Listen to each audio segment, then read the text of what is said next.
छोटे से गांव में एक भयानक कहानी प्रचलित थी।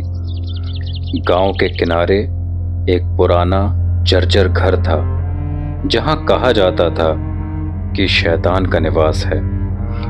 गांव वाले बच्चों को डराते थे, अगर तुमने माता पिता की बात नहीं मानी तो शैतान तुम्हें उठा ले जाएगा।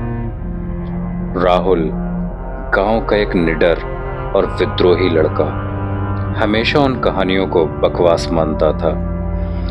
एक दिन अपनी माँ की चेतावनियों को नजरअंदाज करते हुए वो उस भयावह घर में चला गया। दरवाजे के पास पहुंचते ही एक ठंडी हवा ने उसका स्वागत किया और दरवाजा अपने आप चरमराते हुए बंद हो गया। घर के अंदर घुप अंधेरा था। राहुल ने अपने फोन की टॉर्च जलाई, लेकिन उससे ज्यादा रोशनी नहीं हुई। दीवारों से अजीब और भयानक आवाजें आने लगी। अचानक एक गहरी और भयानक आवाज गूंजी। तुमने अपने माता पिता की अवज्ञा की है, अब तुम्हें इसकी सजा भुगतना पड़ेगी। हा हा हा हा हा।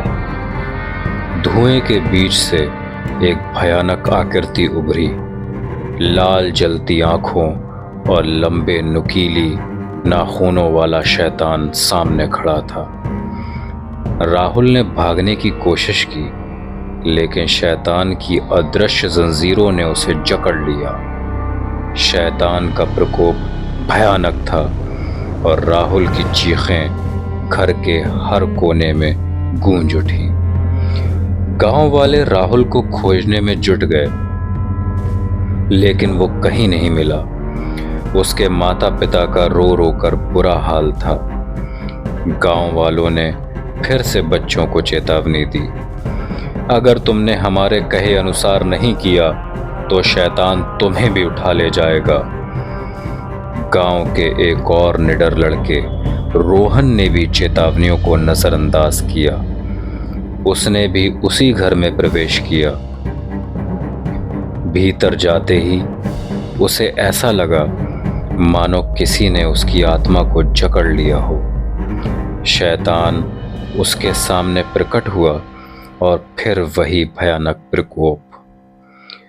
जैसे जैसे अधिक बच्चे शैतान का शिकार होते गए, गांव पर भय का साया और गहराता चला गया। हर कोई जानता था कि शैतान का अड्डा हमेशा नए शिकार की तलाश में रहता था। घर के पास से गुजरते हुए लोग कांप उठते थे। गांव वालों ने महसूस किया कि शैतान को हराने का एकमात्र तरीका ये था कि वे अपने बच्चों को आज्ञाकारिता का महत्व सिखाएं। उन्होंने एकजुट होकर संदेश फैलाया, अगर तुमने अपने माता पिता की बात मानी तो शैतान की शक्ति खत्म हो जाएगी। जैसे ही बच्चों ने अपने माता पिता की बात माननी शुरू की, शैतान की शक्ति धीरे धीरे कमजोर होने लगी। वो घर जो कभी भय का प्रतीक था, अब खंडहर बन गया और आज्ञाकारिता के महत्व की यादगार रह गया। गांव वालों ने राहत की सांस ली, ये जानते हुए कि उनके बच्चे अब सुरक्षित हैं।